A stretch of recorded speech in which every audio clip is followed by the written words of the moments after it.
kebutuhan vital untuk pembangunan ekonomi dan pembangunan sosial.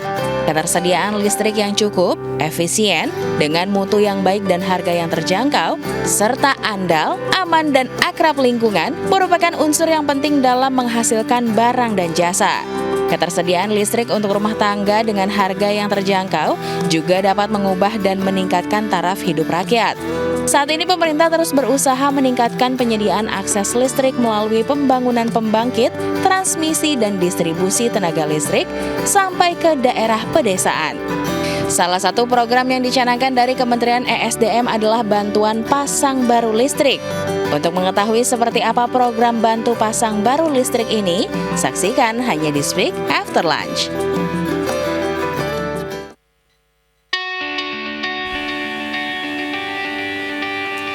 Selamat siang pemirsa, berjumpa lagi bersama dengan saya Kiki Cahya dalam Speak After Lunch. Saat ini sudah hadir di studio bersama dengan saya Direktur Pembinaan Program Ketenagalistrikan Kementerian ESDM Bapak Insinyur Wanhar dan pengamat kebijakan publik Bapak Mamit Setiawan untuk membahas tema kita pada hari ini, yaitu program BPBL dan upaya pemerataan akses listrik. Selamat siang Bapak Wanhar dan juga Bapak Mamit, apa kabar hari ini? Selamat siang, Alhamdulillah sehat Mbak Kiki. Alhamdulillah, kita langsung berbincang ya Pak ya. Saya ke Bapak Wanhar terlebih dahulu nih, kita membahas tema kita pada hari ini. Saya ingin tahu nih Pak, bagaimana awal mula inisiasi program BPBL ini atau bantuan pasang baru listrik? Ya Mbak Kiki, memang program BPBL ini untuk pertama kalinya menggunakan anggaran pemerintah ya, APBN. Sebelumnya pernah kita lakukan dengan meminta bantuan CSR-nya perusahaan-perusahaan di bidang energi sekitar tahun 2019 ya. Nah, sehingga kami melihat program ini sangat baik ya, bagi masyarakat, juga sebetulnya bagi PLN ya, karena akan menambah revenue-nya PLN ya.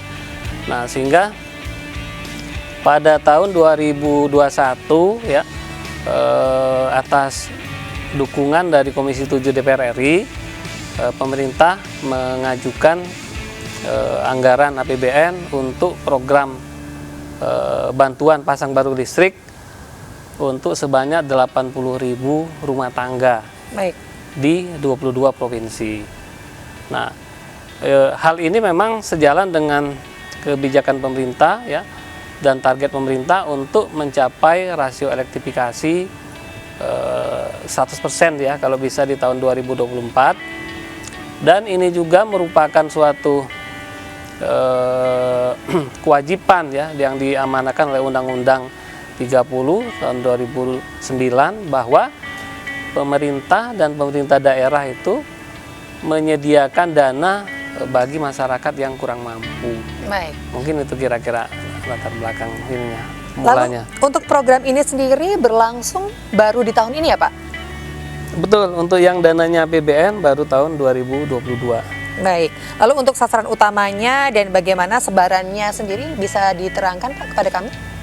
Ya, sesuai dengan memang inisiasi juga dari anggota Komisi 7 DPR RI, mau nggak mau daerah-daerah yang merupakan daerah pemilihan mereka, Mbak. Baik. Jadi untuk tahun 2022 ini ada 22 provinsi saja. Nah, memang ke depan kita harapkan berdasarkan diskusi dan kesepakatan kita juga akan dikembangkan untuk di semua provinsi untuk tahun anggaran 2023. Baik. Kalau dari Pak Mamit nih, selaku pengamat kebijakan publik ya Pak ya, dari Pak Mamit sendiri manfaat yang didapat dari masyarakat atau untuk masyarakat itu seperti apa Pak sejauh ini sampai sekarang? Ya baik Mbak Gigi, terima kasih. Jadi kalau bicara manfaat, saya kira pasti masyarakat menerima banyak manfaat ya dari program pembantuan yang pemasangan baru gratis ini. Karena kenapa? Karena dengan demikian beban masyarakat untuk melakukan pemasangan baru ini kan menjadi berkurang ya, dan bahkan mungkin tidak ada karena gratis gitu kan ya. Secara otomatis masyarakat yang selama ini tidak mempunyai listrik ya kan, dengan adanya program ini maka mereka bisa menikmati listrik. Karena biar bagaimanapun saat ini listrik sudah menjadi satu kebutuhan dasar bagi masyarakat ya, dan tidak lagi hanya sebagai kebutuhan penunjang, Karena kenapa? Dengan adanya listrik maka ini saya kira bisa memberikan dampak yang cukup besar bagi masyarakat, terutama dari bisa meningkatkan sumber daya manusia karena dengan adanya listrik masyarakat ataupun anak-anak yang bisa belajar ya kan lebih panjang lagi mereka bisa belajar, terus bisa mendengarkan radio karena mungkin listriknya kan adalah listrik yang 450 ya PA yang memang tidak memungkinkan untuk menggunakan TV misalnya, tapi mereka bisa mendengarkan informasi-informasi, terus juga mereka juga bisa bahkan bisa meningkatkan perekonomian mereka. Jadi saya kira dampaknya sangat luar biasa dan saya sangat mengapresiasi program ini gitu kan ya, dan mudah-mudahan seperti tadi Pak Wanhar sampaikan tahun depan ini bisa menyasar jumlah yang lebih besar lagi penduduk yang menerima manfaat dari program ini bisa terus bertambah, karena ini membuktikan bahwa negara dalam hal ini Ditjen Gatrik, Kementerian SDM, terus juga PLN itu hadir kepada masyarakat yang memang tidak mampu untuk memasang listrik secara berbayar. Dengan adanya program ini tadi ada banyak manfaat lah. PLN pun dengan demikian kan bisa mendapatkan revenue karena masyarakatnya ada pertumbuhan daripada jumlah pengguna listrik. Baik, lalu untuk Bapak Wanhar, nih bagaimana sinergi pemerintah dan juga DPR Pak untuk program ini? Ya, seperti tadi yang sudah kami sampaikan, ini merupakan kolaborasi yang sangat baik ya. Satu sisi memang pemerintah ini sudah merupakan target pemerintah untuk meningkatkan rasio elektrifikasi ya, kemudian juga rasio desa bersih. Nah, kemudian juga di sisi lain ya Komisi 7 ini kan memang ini merupakan sarana bagi mereka ya untuk istilahnya bersilaturahmi ya dengan daerah-daerah dapilnya mereka ya. Nah, dengan ini kan mereka bisa mengusulkan kepada pemerintah ya. Karena memang program BPBL ini ada beberapa persyaratan ya. Yang pertama mungkin dari persyaratan itu adalah warga atau masyarakat yang ada di dalam DTKS. Nah, tapi kemudian juga diberikan kesempatan kepada masyarakat yang berada di daerah 3T ya. Nah, satu lagi yang tadi hubungannya dengan Komisi 7 DPR RI. Nah, apabila dua ini tidak terpenuhi, ada lagi dimungkinkan ya masyarakat perkotaan pun Mbak Kiki ya, kalau nanti divalidasi ya oleh kepala desa atau lurah ya bahwa benar ini mampu ya, maksudnya tidak mampu ya, tidak mampu, sehingga nanti berdasarkan ketentuan ketiga ini bisa juga menjadi bagian daripada BPBL yang kita lakukan. Baik, kita masih akan berbincang lebih jauh lagi. Jadi pemirsa jangan kemana-mana, tetap di Speak After Lunch.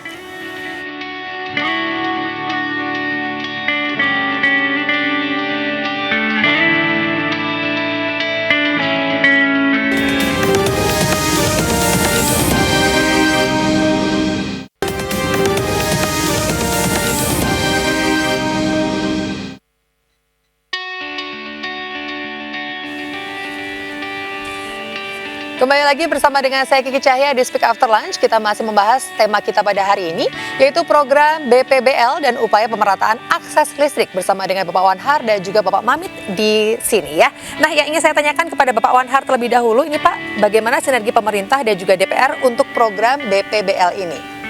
Baik, terima kasih Mbak Kiki. Program BPBL ini merupakan program bantuan pasang konstruksi listrik yang menggunakan anggaran pemerintah melalui APBN.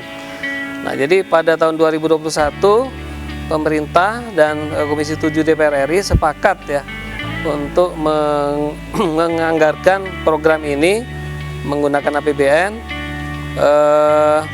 untuk sebanyak 80.000 rumah tangga ya, dan di 22 provinsi. Nah, kenapa di 22 provinsi, Mbak Kiki? Memang ini merupakan provinsi-provinsi di mana anggota Komisi 7 itu berasal. Nah, jadi mereka mendukung ini, sebetulnya ada kesempatan bagi anggota Komisi 7 untuk bersilaturahmi dan menyampaikan aspirasi dapilnya gitu ya. di mana program BBBL ini disyaratkan kepada pertama masyarakat yang menjadi anggota di data DTKS ya, itu pertama. Kedua, kepada masyarakat yang tinggal di daerah 3T ya, terdepan, terluar, terbelakang gitu ya. Nah, kemudian yang ketiga, apabila tidak di kedua yang ini, nah ini yang menjadi kolaborasinya anggota Komisi 7 DPR dengan pemerintah adalah untuk dapil-dapil yang memang masih ada masyarakat yang kurang mampu ya, baik tadi di 3T ataupun data di TKS, pun juga untuk di daerah perkotaan yang memang kalau divalidasi oleh kepala desa atau lurah, masyarakat yang tidak mampu ini mempunyai kesempatan untuk juga diikutkan dalam program BBBL. Baik. Mungkin demikian. Lalu ini bagaimana alokasi penganggaran BPBL di tahun 2022 dan juga tahun depan, Pak? Akan seperti apa? Ya, alhamdulillah dari realisasi tahun 2022 ya, kita mencapai bahkan melebihi target ya, Mbak Kiki. Dari target 80.000 rumah tangga, alhamdulillah pada akhir November kemarin kita sudah mencapai 80.182 rumah tangga. Nah, sehingga ini memberikan kesempatan kepada pemerintah ya, didukung oleh Bappenas bahwa program ini layak untuk dilanjutkan di 2023. Nah, untuk 2023 ya direncanakan akan diberikan sebanyak 83.000 rumah tangga. Meningkat ya, Pak? Ada satu hal yang perlu juga kami sampaikan, pada tahun 2022 kapasitas listriknya itu hanya 450 PA. Nah, untuk tahun 2023 nanti pemerintah akan meningkatkan menjadi 900 PA. Nah, diharapkan dengan meningkatnya ini bisa membawa dampak yang lebih baik, misalkan masyarakat bisa menggunakan listrik ini untuk yang lebih produktif. Baik. Mungkin demikian. Ini sekarang saya konfirmasi nih ke Pak Mamit ya, apakah memang sudah memberikan dampak yang positif nih Pak bagi masyarakat dengan dijalankannya program ini? Ya, pastinya seperti yang tadi saya sampaikan akan memberikan dampak yang positif lah. Apalagi ketika masyarakat yang memang tidak selama ini tidak pernah mempunyai listrik gitu kan ya, tidak bisa menggunakan peralatan listrik. Ketika listrik ini hadir dan sudah diberikan oleh pemerintah, maka akan memberikan dampak yang sangat besar bagi masyarakat, baik dalam pengembangan sumber daya manusia, pengembangan perekonomian, apalagi tahun depan sudah yang diberikan adalah 900 VA ya, di mana ini jelas bagi masyarakat bisa untuk meningkatkan perekonomian mereka. Misalnya mereka dengan membuat kerajinan ataupun dengan menjahit yang memang ini bisa menjadi salah satu upaya untuk lebih produktif. Masyarakat desa yang selama ini tertinggal, yang memang tidak pernah mendapatkan listrik, tetapi ketika diberikan listrik ada nilai lebih gitu kan. Apalagi listrik ini ada bantuan dari pemerintah yang diberikan secara gratis, dan bahkan saya berdasarkan yang saya baca sampai pemerintah pun memberikan sertifikasi bahwa ini semua sertifikat layak operasi. Jadi listrik yang memang diberikan kepada masyarakat ini benar-benar listrik yang sudah layak operasi, aman gitu kan ya, karena ada sertifikatnya. Dan ini jarang-jarang saya kira, biasanya kalaupun ada misalnya tuh ya kita bayar sendiri gitu kan, tapi ini sudah dipasang gratis, di SL-kan gratis. Jadi ini benar-benar menjadikan program yang menurut saya harus kita dukung, bahkan terus ditingkatkan sampai tahun depan jumlah penerimanya. Oke, jadi harus semakin ditingkatkan ya. Betul. Dari Pak Mamit sendiri ya. Betul. Kalau untuk Pak Wanhar nih, tadi sempat disebutkan kalau targetnya adalah di tahun 2024 elektrifikasi 100% ya Pak ya untuk masyarakat Indonesia. Nah, sampai sekarang di akhir tahun 2022 itu kira-kira sudah berapa persen Pak elektrifikasi untuk masyarakat? Berdasarkan data hasil monitoring evaluasi triwulan 3 ya, rasio elektrifikasi itu sudah mencapai 99,6%. Masih ada 0,4% ya Pak Maming ya.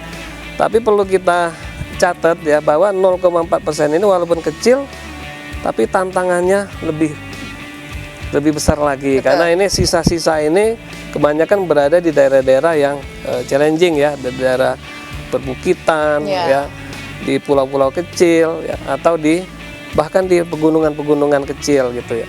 Nah, sehingga memang target ini harus benar-benar kita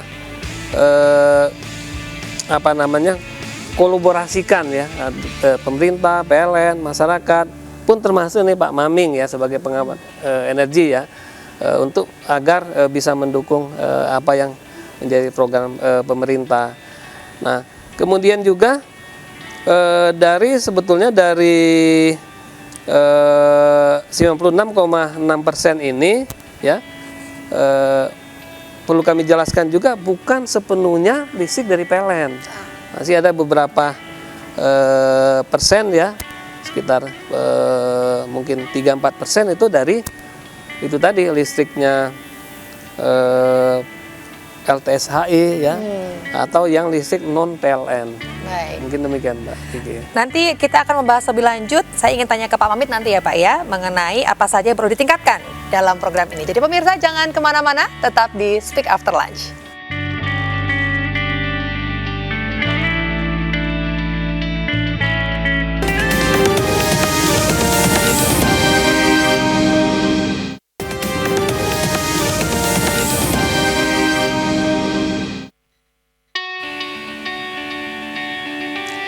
Kembali lagi di Speak After Lunch, masih bersama dengan Direktur Pembinaan Program Ketenagalistrikan Bapak Wanhar dan juga pengamat kebijakan publik Bapak Mamit Setiawan. Pak Mamit, ini saya mau bertanya ke Pak Mamit terlebih dahulu ya Pak ya. Ini apa saja yang perlu ditingkatkan dalam program yang sedang berlangsung ini? Ya baik Mbak Kiki, sebenarnya program ini sudah cukup bagus ya, bahkan menurut saya sudah sangat bagus sekali ya. Tetapi memang ada perlu yang ditingkatkan adalah pertama bagaimana agar ketepatan terhadap data tersebut ya, karena data TKS ini kadang-kadang memang menjadi sedikit ada duplikasi data gitu kan ya. Nah, bagaimana ini agar pendataannya memang benar-benar tepat dan diperuntukkan bagi mereka yang tidak mampu program ini ya gitu ya. Yang kedua adalah seperti ke depan saya kira tadi mudah-mudahan sudah dijawab oleh Pak Wanhar bahwa program ini akan terus ditingkatkan jumlah penerimanya, jadi terus bertambah. Dengan demikian tadi bisa meningkatkan rasio elektrifikasi bagi terutama bagi masyarakat yang berada di 3T, karena memang tantangannya sangat luar biasa dan pastinya akan membutuhkan dana yang cukup besar juga, karena mau tidak mau itu pasti menggunakan energi yang mudah dibawa ke sana gitu kan ya, dan biasanya jauh lebih besar di sana. Tapi paling tidak ini menjadi tanggung jawab pemerintah dan juga tadi saya sampaikan di awal membuktikan bahwa negara memang hadir bagi masyarakat yang tidak mampu. Jadi saya kira memang tetap ada perlu perbaikan ya, tetapi program ini tetap harus dilanjutkan gitu, dan ini sangat penting sekali. Dan buat saya selama negara membuktikan kehadiran ya, kita pasti akan sangat mendukung sekali gitu kan program ini.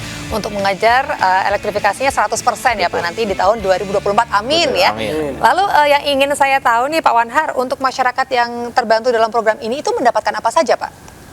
Oh iya Mbak Kiki, tadi sebetulnya udah disinggung Pak Maming ya.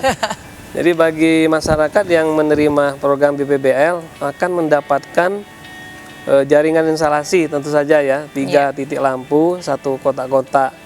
Nah, minimal ya 1 kotak-kotak ini bisa untuk menyalakan kipas angin, atau yang paling penting sekarang untuk mengecas HP ya.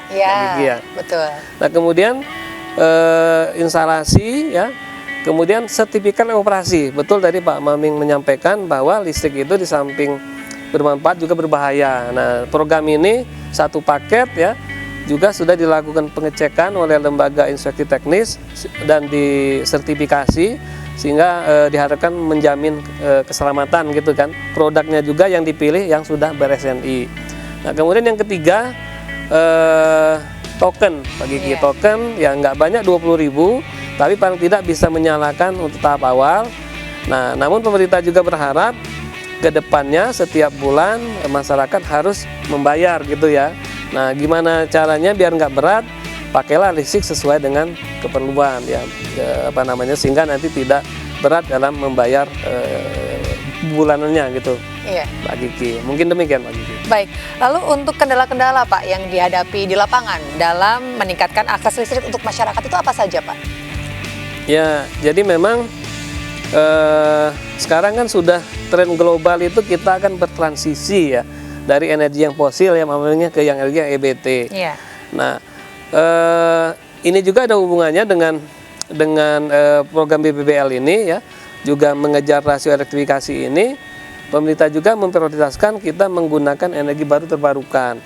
Nah, gimana strateginya? Ya diantaranya ya untuk yang sudah ada jaringan PLN-nya, yang tentu saja penambahan program BPPL itu adalah sangat sangat pas gitu ya. Jaringannya ada, kemudian rakyatnya diberi kemampuan untuk menyambung.